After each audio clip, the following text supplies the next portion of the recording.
भारत माता शिव शक्ति अवतार सच्ची गीता मुरली। ओम पिताश्री शिव बाबा याद है। आज है 5/2/2026। प्रातः क्लास रिवाइज डेट है 20/9/1968। ओम नमः शिवाय। आज बाबा ने कहा, प्यारे बच्चे, शिव बाबा अभी तुम समझते हो देवताओं के चित्र काले क्यों बनाए हैं, क्योंकि वाम मार्ग में गए हैं। फिर इस समय तो देवताएं हैं नहीं, तो बाप कहते हैं फिर हम आकर सावरे से गोरा बनाते हैं। सभी कामचिता पर बैठ पतित बन गए हैं, इसलिए राखी बंधवाई जाती है। पावन बनने की प्रतिज्ञा करो। ओम नमः शिवाय। मीठे मीठे रूहानी बच्चों प्रति रूहानी बाप बैठ समझाते हैं। यह तो समझाया है, रूह ही सब कुछ समझती है। इस समय तुम बच्चों को रूहानी दुनिया में बाप ले जाते हैं। उनको कहा जाता है रूहानी दैवी दुनिया। बच्चे समझते हैं दैवी दुनिया थी, अभी मनुष्यों की दुनिया है। दैवी दुनिया तो बहुत ही पवित्र थी, अर्थात मनुष्य बहुत पवित्र थे। अभी हम अपवित्र हैं, इसलिए उन देवताओं का गायन पूजन आदि करते हैं। यह तो स्मृति में है कि बरोबर पहले पहले झाड़ में एक ही धर्म होगा।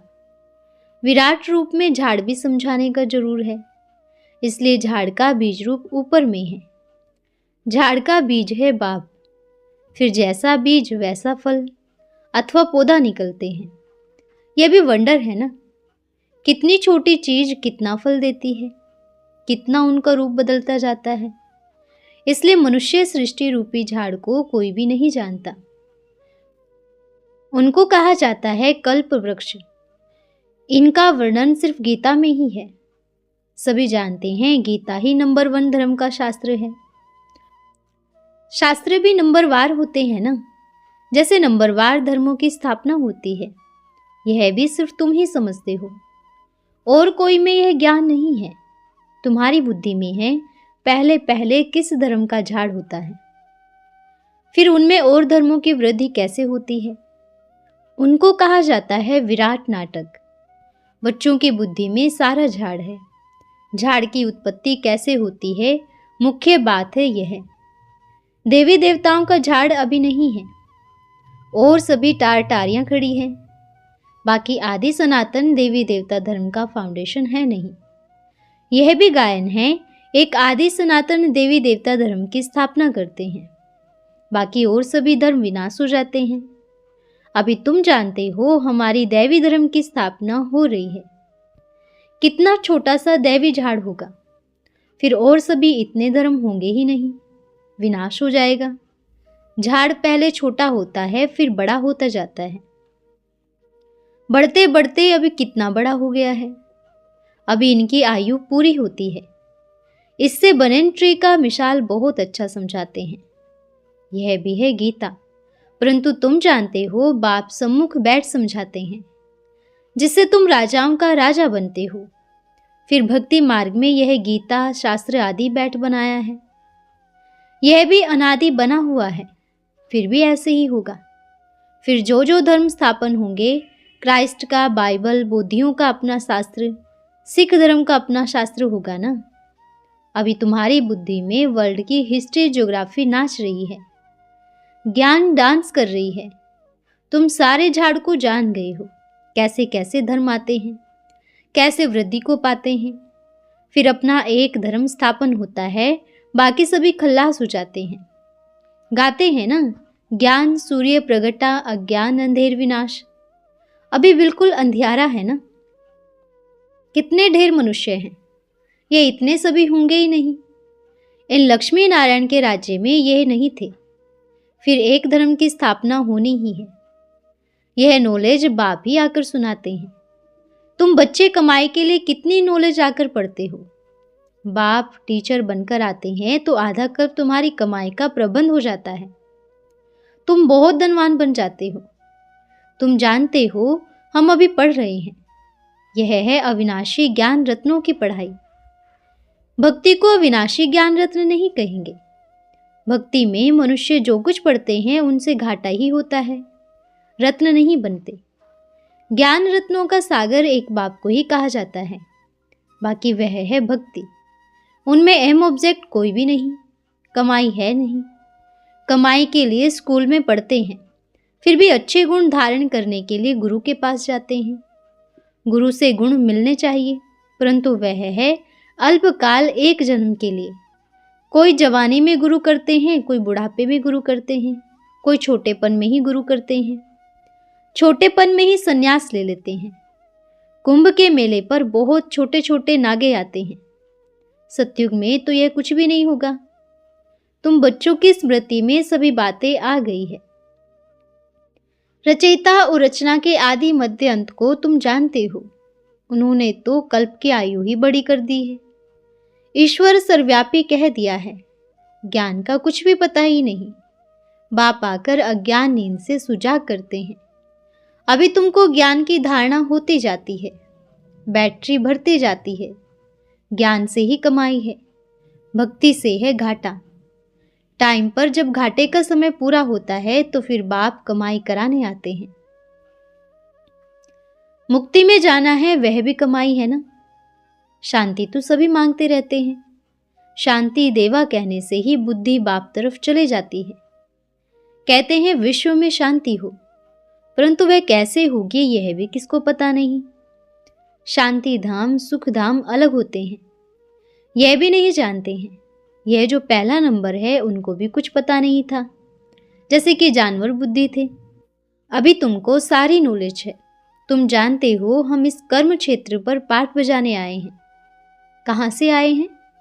ब्रह्मलोक निराकारी दुनिया से आए हैं, इस साकारी दुनिया में पाठ बजाने। हम आत्माएं दूसरे जगह के रहने वाले हैं। यहाँ यह 5 तत्वों का शरीर रहता है। आत्मा अभी कहती है मैं शांति धाम का रहने वाला हूँ, यहाँ आया हूँ पाठ बजाने। शरीर है तब हम बोल सकते हैं। हम चैतन्य पाठधारी हैं। तुम अभी ऐसे नहीं कहेंगे कि इस ड्रामा के आदि मध्य अंत को हम नहीं जानते हैं। आगे नहीं जानते थे। अपने बाप को, घर को, अपने रूप को यथार्थ रीति हम नहीं जानते थे। अभी जानते हैं। आत्मा 84 का पाठ बजाती रहती है। स्मृति आई है, आगे नहीं जानते थे। इसलिए तमो प्रधान पत्थर बुद्धि कहा जाता था। शास्त्रों में तो बहुत ही गपोड़े लगा दिए हैं। वह झूठ पढ़ते पढ़ते तुम झूठे बन गए हो। अभी फिर बाप आकर सच्चा बनाते हैं, जिससे तुम सचखंड के मालिक बन जाते हो। सच के ऊपर भी सुखमनी में है। सत्य कहा जाता है सत्यखंड को। देवताएं सभी सच बोलने वाले होते हैं। सच सिखलाने वाला है बाप। उनकी महिमा देखो कितनी है। गाई हुई महिमा ही तुमको काम आती है। शिव बाबा की महिमा करते हैं, वही झाड़ के आदि मध्य अंत को जानते हैं। सच्चा बाप सुनाते हैं तो तुम सच बन जाते हो। सचखंड भी बन जाता है। भारत ही सचखंड था। नंबर 1 ऊंचते ऊंच तीर्थ भी यह है, क्योंकि सर्व की सदगति करने वाला बाप भारत में ही आते हैं। एक धर्म की स्थापना बाकी सभी धर्मों का विनाश कर देते हैं। बाप ने समझाया है सूक्ष्म वतन में है कुछ नहीं। यह सभी साक्षात्कार होते हैं। भक्ति मार्ग में भी साक्षात्कार होते हैं। साक्षात्कार न होता तो इतने मंदिर, इतनी पूजा आदि क्यों होती। साक्षात्कार करते हैं, फील करते हैं, यह चैतन्य में थे। बाप समझाते हैं भक्ति मार्ग में जो कुछ मंदिर आदि बनते हैं, जो तुमने सुना देखा है, वह सभी रिपीट होगा। चक्र फिरता ही रहता है। ज्ञान और भक्ति का खेल बना हुआ है। हमेशा कहते हैं ज्ञान, भक्ति, वैराग्य, परंतु डिटेल कुछ नहीं जानते। बाप बैठ समझाते हैं ज्ञान है दिन, भक्ति है रात, वैराग्य है रात का फिर दिन होता है। भक्ति का वैराग्य, भक्ति में है दुख, इसलिए उनका वैराग्य है। सुख का तो वैराग्य नहीं कहेंगे। सुख को कोई त्याग थोड़ी करेंगे। संन्यास आदि भी दुख के कारण लेते हैं। स्त्री को नागिन समझकर चले जाते हैं। समझते हैं पवित्रता में सुख है। आजकल तो धनवान भी बनते हैं, क्योंकि संपत्ति बगैर तो सुख मिल न सके। माया की वार जंगल से फिर घर ले आती है। विवेकानंद और राम तीर्थ यह दो बड़े सन्यासी हो गए हैं। सन्यासी की ताकत राम तीर्थ में थी, बाकी भक्ति का समझाना करना यह विवेकानंद का था। दोनों की पुस्तक है। पुस्तक जब लिखते थे तो एकाग्रचित्त हो बैठ लिखते हैं। राम तीर्थ अपना वॉल्यूम बैठ लिखते थे तो शिष्य को भी कहा तुम दूर जाकर रहो। था बहुत तीखा कड़ा सन्यासी, नाम भी बहुत है। बाप ऐसे नहीं कहते कि स्त्री को माँ कहो, बाप तो कहते हैं उनको भी बहन समझो। आत्माएं तो सभी भाई भाई है ना।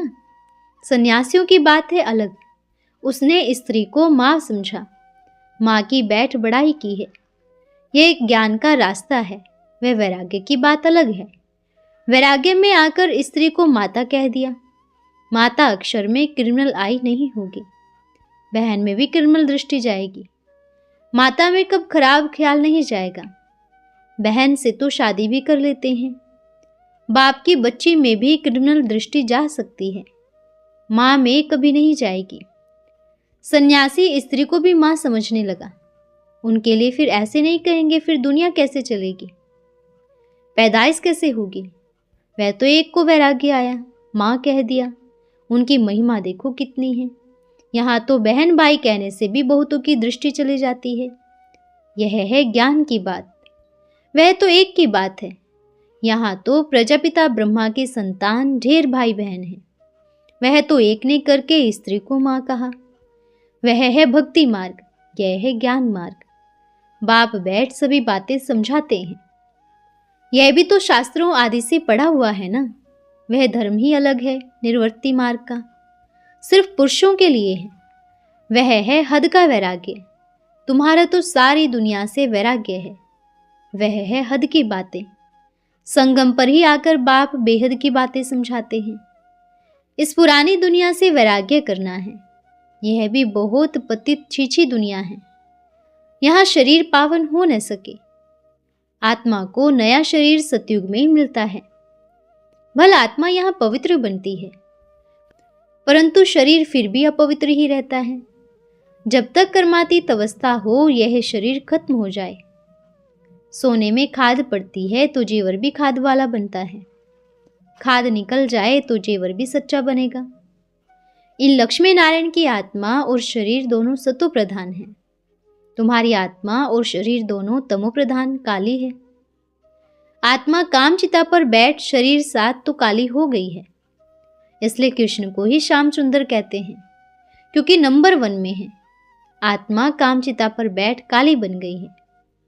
अभी नरक को लात मार रहे हैं। नंबर 1 में यह काला होता है। राम को भी काला बना दिया है, परंतु क्या काला बनाया है उसका किसको भी पता नहीं। अभी तुम समझते हो देवताओं के चित्र काले क्यों बनाए हैं, क्योंकि वाम मार्ग में गए हैं। फिर इस समय तो देवताएं हैं नहीं, तो बाप कहते हैं फिर हम आकर सावरे से गोरा बनाते हैं। यह ज्ञान की सारी बात है, बाकी पानी आदि की बातें नहीं। सभी कामचिता पर बैठ पतित बन गए हैं, इसलिए राखी बंधवाई जाती है। पावन बनने की प्रतिज्ञा करो। बाप कहते हैं हम आत्माओं से बात करते हैं। मैं आत्माओं का बाप हूँ, जिसको तुम याद करते आए हो। बाबा आओ, हमको सुख धाम ले चलो, दुख हरो। कलयुग में होते हैं दुख। बाप समझाते हैं तुम कामचिता पर बैठ काले तमोप्रधान बन पड़े हो। अभी मैं आया हूँ कामचिता से उतार ज्ञान चिता पर बिठाने। अभी पवित्र बन स्वर्ग में चलना है। बाप को याद करना है। बाप कशिश करते हैं ना। बाप के पास युगल आते हैं, एक को कशिश होती है दूसरे को नहीं होती। पुरुष ने फट से कह दिया हम ये अंतिम जन्म पवित्र रहेंगे, कामचिता पर नहीं चढ़ेंगे। ऐसे नहीं कि निश्चय हो गया। निश्चय अगर होता तो बेहद के बाप को चिट्ठी लिखते, कनेक्शन में रहते। सुना है पवित्र रहते हैं, बाकी पहचान कुछ नहीं है कि बेहद के बाप से बेहद का वर्षा लेना है, मुरली पढ़नी है। वह कुछ नहीं है। अपने धंधे आदि में ही मस्त रहते हैं। बाप की याद ही कहाँ। ऐसे बाप को तो बहुत याद करना चाहिए। स्त्री पुरुष का आपस में कितना प्यार होता है, पति को कितना याद करती है। बेहद के बाप को तो सभी से जास्ती याद करना चाहिए। गायन भी है ना, प्यार करो चाहे ठुकराओ, हम हाथ कब नहीं छोड़ेंगे। ऐसे नहीं यहाँ आकर रहना है, वह तो फिर संन्यास हो गया। घर बार छोड़कर यहाँ आकर रहे। तुमको तो कहा जाता है ग्रस्त व्यवहार में रहते कमल पुष्प समान पवित्र बनो। ये पहले तो भट्टी थी जिससे इतने तैयार हो निकले। इनका भी बहुत अच्छा विस्तार है। जो बाप के बन जाते हैं वह फिर अंदर के दास दासियां आदि बनते हैं, क्योंकि रूहानी सर्विस तो करते ही नहीं। तो दास दासियां बनते बनते फिर पिछाड़ी में नंबरवार पुरुषार्थ अनुसार ताज मिल जाता है। इन्हों का भी घराना होता है, प्रजा से नहीं आ सकते। बाहर वाले आकर अंदर का नहीं बन सकते। वल्लभाचारी बाहर वाले को कब अंदर नहीं आने देते। यह सभी समझने की बातें हैं। गीता है भी सेकंड की। फिर बाप को ज्ञान सागर क्यों कहा जाता? समझाते ही रहते हैं, पिछाड़ी तक समझाते रहेंगे। जब राजधानी स्थापन हो जाएगी तुम कर्मातीत अवस्था को आ जाएंगे, फिर ज्ञान पूरा हो जाएगा। है सेकंड की बात, परंतु फिर समझाना पड़ता है। हद के बाप से हद का वर्षा, बेहद के बाप से बेहद का विश्व के मालिक बना देते हैं। तुम सुखधाम में जाएंगे, बाकी सभी शांति धाम में चले जाएंगे। वहां तो सुख ही सुख है, यह तो खातरी है। बाप आए हैं, हम नई दुनिया के मालिक बन रहे हैं राजयोग की पढ़ाई से। अच्छा, मीठे मीठे बच्चों को याद प्यार, गुड मॉर्निंग और नमस्ते। हम रूहानी बच्चों की रूहानी माता पिता बाप दादा को याद प्यार, शुभ प्रभात और नमस्ते बाबा, नमस्ते। धन्यवाद बाबा, धन्यवाद। आज का वरदान है माया जीत भव। माया को एक शब्द से मूर्छित करो। वह कौन सा शब्द? बाबा। जहां बाबा है वहां माया नहीं। बाबा भूला माना सब कुछ भूला। साधन सहज है, सिर्फ बार बार यूज करने का तरीका आना चाहिए। सदा यह याद रखो, मेरा बाबा। जब मेरा बाबा आ गया तो माया भाग गई, तो सहज मायाजीत बन जाएंगे। अच्छा, ओम नमः शिवाय।